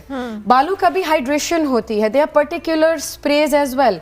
अब जिस तरह हम टीवी पे आ रहे हैं, हम हेयर स्प्रेज भी यूज़ करते हैं। So what do you do when you go back home?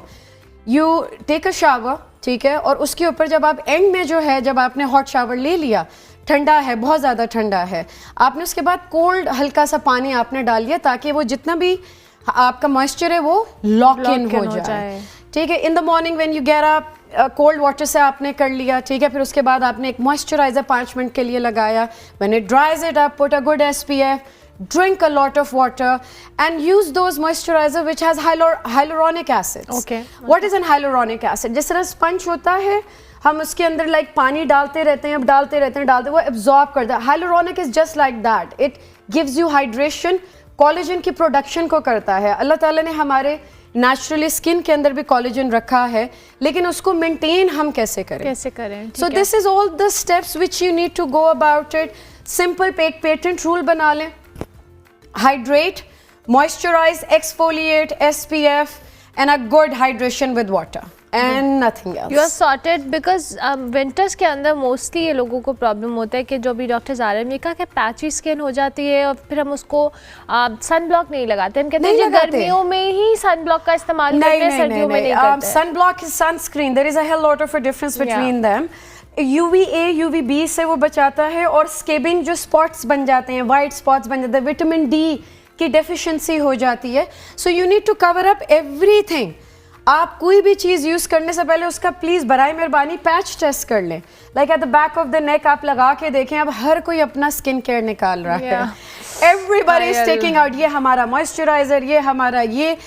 Please go through the research papers. मैं बार बार आपके शो में आके यही कहती हूँ, if they take out the research paper according to the FDA and FDA even doesn't approve that, आपके basic अगर necessary जो है पाकिस्तान के अंदर ही आप अप्रूवल करवा लें, तो then you use that product. कोई भी अल्लाह रहम करे शालमी जाके, I am not taking names, but जाके अपनी बॉटल्स बनवा के लगा के, and they really harmful. They are really harmful. They have mercury in it. They, जिसको उर्दू में पारा कहा जाता है, and people are using it, I don't know, for creating. Steroids का इस्तेमाल, स्टीरॉइड्स बहुत है, उससे आपको वो सफ़ेदे की चमकार तो आ जाएगी, लेकिन क्या होगा कि बाद में कैंसरस सेल्स बन जाएंगे। अल्लाह ताला ने हमें ट्रॉपिकल एक सीजन दिया है, उसके अंदर मेलेनिन हमें प्रॉपर दिया। अंग्रेज तो जाके सन बाथिंग करते हैं कि मेलेनिन हमारा पिगमेंट आ जाए, तो हम उसको क्यों नहीं मेंटेन करते हैं जो कि अल्लाह ताला ने हमें नेचुरली दिया हुआ है। In all the means, if your gut is healthy, your skin, your hair, your entire body is healthy. Then perfect, thank you very much You're doctor Zara, welcome. बहुत शुक्रिया कि आप तशरीफ लाइन। डॉक्टर ज़ारा हसन हमारे साथ मौजूद थी जी। सर्दियों में अपनी स्किन की हिफाजत कैसे करनी है, उसको अच्छा कैसे रखना है, इस पर हमें टिप्स दे रही थी। और हमारी छोटी गेस्ट का भी बहुत शुक्रिया जी, थैंक यू वेरी मच। हम ब्रेक लेते हैं, ब्रेक के बाद वापस आते हैं। Thank you. Oh my God. Oh God, it's a hug. Welcome back to good morning public जी। ब्रेक के बाद वापस आ गए हैं और अब आपकी मुलाकात हम एक चैम्पियन से करवाने वाले हैं जी। अगर आपने सोचा हो और आप पैशनेट हो अपने किसी भी स्किल को लेकर, तो आपको कोई भी ताकत नहीं रोक सकती। यही बात पाकिस्तानी शूटर उस्मान चांद की हालिया कारकर्दगी में जी वाज़े रही है। पाकिस्तानी शॉटगन शूटर उस्मान चांद ने एशियन शॉटगन ग्रैंड 2025 में शानदार कारकर्दगी का मुजाहरा किया, मुल्क का नाम रोशन किया। कुवैत में जी मुनक्किद मुकाबलों में इन्होंने सिल्वर और ब्रॉन्ज़ मेडल जीतकर ना सिर्फ अपनी महारत का लोहा मनवाया, बल्कि 4 मरतबा आलमी चैम्पियनशिप में मुल्क की नुमाइंदगी करने वाले अपने तजर्बे को भी समहाउ मज़ीद इन्हांस किया। यह कामयाबी पाकिस्तान की स्पोर्ट्स की दुनिया में एक नई रोशनी लेकर आई है। इस वक्त उस्मान चांद हमारे साथ मौजूद हैं, उनसे बात कर लेते हैं। अस्सलाम वालेकुम जी, बहुत शुक्रिया कि आपने हमें ज्वाइन किया और बहुत बहुत मुबारकबाद आपको पहले तो इस टाइटल के लिए, इस कामयाबी के लिए। हमें बताएं कैसा कंपटीशन था, पार्टिसिपेट किया आपने, मेडल्स जीते? जी अस्सलाम वालेकुम जी अल्हम्दुलिल्लाह जी, पार्टिसिपेट भी किया और मेडल भी लिए। और मेडलों में ये था कि हमने 2 मेडल लिए अल्हम्दुलिल्लाह। हमने सिल्वर भी सिक्योर किया और हमने ब्रॉन्ज भी सिक्योर किया। और स्कीट के अंदर इधर से हम 2 ही थे, मैं और इमाम हरून। तो उस वाले से अगर देखें तो हम दोनों की जो परफॉर्मेंस थी वो आउटस्टैंडिंग थी अल्हम्दुलिल्लाह। और मेरे लिए इसलिए मुश्किल था कि मैं ऑलरेडी इसका डिफेंडिंग चैंपियन था। पहले हम इसकी गोल्ड ट्रॉफी हम लेके आए थे घर अपने, तो इसलिए ज़रा ज़्यादा चैलेंजिंग था मेरे लिए कि ट्रॉफी को फिर भी संभालना, एशिया के सुपर 6 में आना और फाइनल खेलना। आगे तो मेडल तो किस्मतों का होता है, लेकिन अल्लाह ने फिर एक दफ़ा करम किया और चले अल्हम्दुलिल्लाह हम फिर से मेडल। ज़बरदस्त, नहीं बहुत ज़बरदस्त। और ये अल्लाह करे कि ये आप इस चीज़ को मज़ीद सस्टेन करें, चूँकि आपने खुद कहा कि आप डिफेंडिंग चैम्पियन थे, तो आपके लिए ज़्यादा प्रेशर भी होगा। हमें थोड़ा सा स्पोर्ट के हवाले से भी और अपनी प्रैक्टिस और ये सारी टेक्निक के हवाले से भी बताएं कि आप लोग कहाँ पे करते हैं ट्रेनिंग, कैसे होती है इसकी ट्रेनिंग? मैं एक्चुअली मैं और इमाम जो है वो पाकिस्तान आर्मी के लिए करते हैं शूट नेशनल्स के अंदर। तो हमारी जो ट्रेनिंग कैंप वगैरह जो ट्रेनिंग है वो सारी पाकिस्तान आर्मी करती है। और जो हमारी फेडरेशन है उनका बाहर जाके उनका बहुत ज़्यादा रोल होता है हमारे साथ हर चीज़ के अंदर। तो ये आप कह लें कि कंबाइन है, आप अकेले इसमें कुछ नहीं है। ये हम होता है तो ये गेम स्पोर्ट्स होती है, इसमें आप इंडिविजुअली नहीं है कुछ भी, इसमें हम का फैक्टर जब इन्वॉल्व होता है तो फिर हम सारे मिल के तो मेडल उठाते हैं। ज़बरदस्त। तो उस्मान साहब मुझे ये बताएं कि इसकी ट्रेनिंग कितनी स्ट्रिक्ट होती है? आई बिलीव कि ज़ाहिर है इसमें आपकी टेक्निक बहुत ज़्यादा मैटर करती है, और चूंकि आपको पाक आर्मी भी ट्रेन कर रही है, ट्रेनिंग कैंप्स भी उनके हैं, ज़ाहिर है आप एक अच्छा एक्सपोजर भी है समहाउ, लेकिन उसमें आपकी अपनी स्किल भी बहुत मैटर करती है ट्रेनिंग के साथ साथ। जी डेफिनेटली, वो तो पहले नंबर पे है ना कि आपका अपना इंटरेस्ट कितना है इसके अंदर। अगर तो आपका अपना इंटरेस्ट है इसके अंदर तो फिर ही आप ट्रेनिंग वगैरह उस लेवल पे जाके करते हैं। और वैसे भी ये it's a quite expensive game. बिल्कुल ठीक है। अच्छा उस्मान साहब मुझे ये बताइएगा, पाकिस्तान के अंदर स्पोर्ट के हवाले से कितना ज़्यादा लोग अवेयर भी हैं, लोग खेल भी रहे हैं आपके और आपके पार्टनर के अलावा भी, और कितने प्लेयर्स हैं जो ट्रेनिंग्स वगैरह में भी पार्टिसिपेट करते हैं? वैसे इसके अंदर एक्चुअली ज़्यादा जो है इन्वॉल्वमेंट है वो तो फोर्सेस की ही है, क्योंकि मैंने आपको बताया कि ये एक्सपेंसिव स्पोर्ट्स है। और जिस वक्त आर्म्स एंड एमुनेशन इन्वॉल्व होता है तो वो सिविलियंस उसके अंदर वैसे थोड़े से पीछे हैं, तो फोर्सेस ही इसके अंदर आगे हैं। लेकिन स्टिल हमारे पास सिंध के अंदर भी प्लेयर हैं, हमारे पास पंजाब में भी प्लेयर हैं। सिंध के अंदर हमारे पास 3 टाइम ओलंपिक जो है वो हैं ओलंपिक पार्टिसिपेशन, जिन्होंने 3 टाइम ओलंपिक में की हुई है। ओलंपिक में पहुंचना भी एक बहुत बड़ा काम है। बिल्कुल ऐसे है। जीतना हार जीत तो वो बात की बात है, ओलंपिक साइकिल में ओलंपिक तक पहुंचना ही बहुत बड़ी अचीवमेंट है। बिल्कुल हाँ जी। तो सिंध के अंदर हमारे पास खुरम भाई हैं जो 3 दफा जिन्होंने ओलंपिक में पार्टिसिपेट भी किया है। और इसके अलावा अब नए शूटर आ तो रहे हैं आहिस्ता आहिस्ता, लेकिन ये एक प्रोसेस है, वो उस प्रोसेस में से सारे गुजरेंगे। एक साइकिल है, एक टाइम पीरियड है 8-10 साल का, एक चैंपियन को निकलने के लिए। ये अभी मैं वो जब लगाई है हमने अपनी विक्ट्री की तस्वीर, तो वो आज से 10 साल पहले वाली आ रही थी। लाइक 10 years बैक भी एक कंपटीशन हुआ था और हमने उधर ऐसे ही तस्वीरें खींची थी। क्या बात है, जबरदस्त जी। लेकिन इस दफा तो अल्हम्दुलिल्लाह ने जिस हमने तस्वीरें खींची थी उधर अल्लाह ने हमें खड़ा किया हुआ था। क्या बात है, बेहतरीन। अच्छा जी, इन द एंड उस्मान साहब, हमारे प्लेटफॉर्म से कुछ भी आप कहना चाहें, और अगला कोई ऐसी कंपटीशन जिसके लिए आप लोग पार्टिसिपेशन की तैयारी कर रहे हो? नेक्स्ट हमारा कंपटीशन आ रहा है, नेशनल गेम्स आ रही हैं, सिंध ने अनाउंस की हुई है इस दफा, तो होपफुली नेक्स्ट कंपटीशन तो वही आ रहा है। उसके बाद इंटरनेशनली हम नेक्स्ट ईयर से प्लान कर रहे हैं, सारे एसोसिएशन हमारा सारा प्लान लेआउट कर रही है कि हमें किधर किधर पार्टिसिपेट करना चाहिए, तो इंशाल्लाह वो जिस वक्त हमें दे देंगे तो हम फिर उसके लिए प्रिपरेशन शुरू कर लेंगे इंशाल्लाह। चलें, thank you very much. We are really glad कि आप जैसे लोग पार्टिसिपेशन कर रहे हैं इस तरह से इंटरनेशनली और मेडल्स जीत कर ला रहे हैं पाकिस्तान के लिए। जी, प्रोग्राम का वक्त ख़त्म हुआ। इंशाल्लाह मेरी आपसे मुलाकात होगी अब कल। फीडबैक हमारे सोशल मीडिया हैंडल्स पे लाजमी दीजिएगा। कल तक के लिए मेरी तरफ से